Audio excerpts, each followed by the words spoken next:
Welcome to the Real Estate Espresso Podcast, your morning shot of what's new in the world of real estate investing.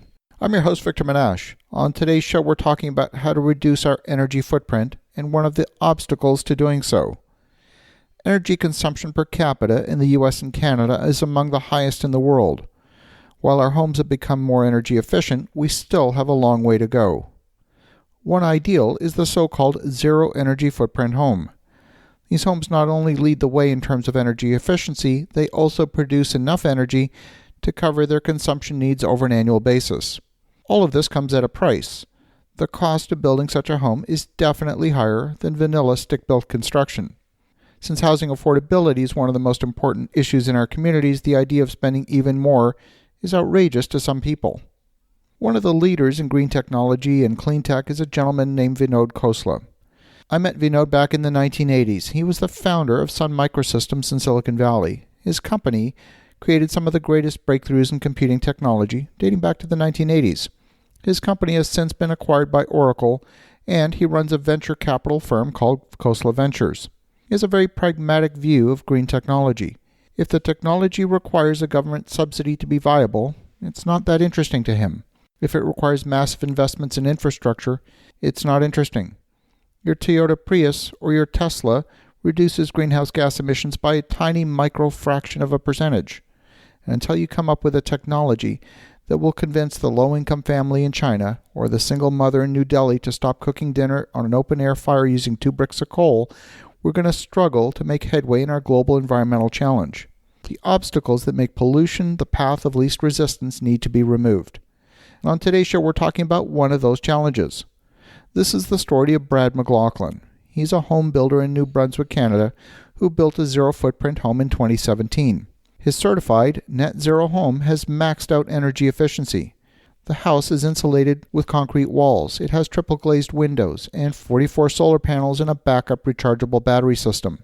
On a sub-zero winter afternoon, it is still sending excess energy back into the provincial power grid. Those credits are used back on the coldest days or at night when the solar system is not generating power.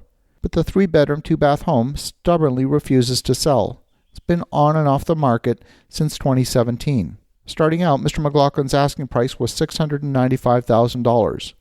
By May of 2019, he lowered it to $570,000, and this week he put the 2-story house back on the market at $495,000. According to Mr. McLaughlin, the cost of the home is about 15% higher compared with hard construction of a comparable stick-built home. The problem appears to be financing. Appraisers don't know how to model a high-efficiency home compared with a regular home.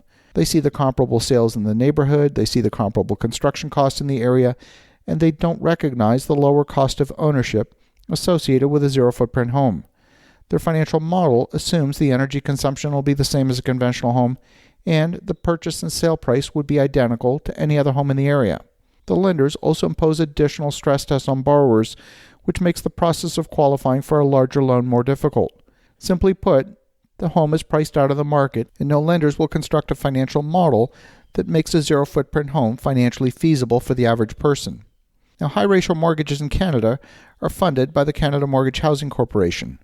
This quasi-government entity is similar to HUD in the US or Fannie Mae or Freddie Mac. Under the new government program for energy-efficient homes, the mortgage insurer has offered a 15% discount on the mortgage insurance premium in order to make these homes more affordable. But frankly, this is equivalent to reducing the interest rate by less than 0.2 of a percentage point, hardly enough to move the needle for anyone.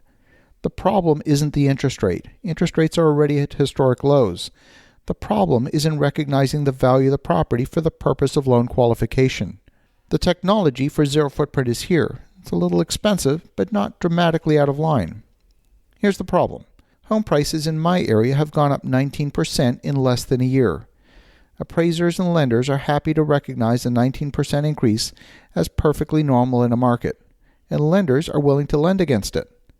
But a 15% increase in the cost in order to create a zero-footprint home is way offside.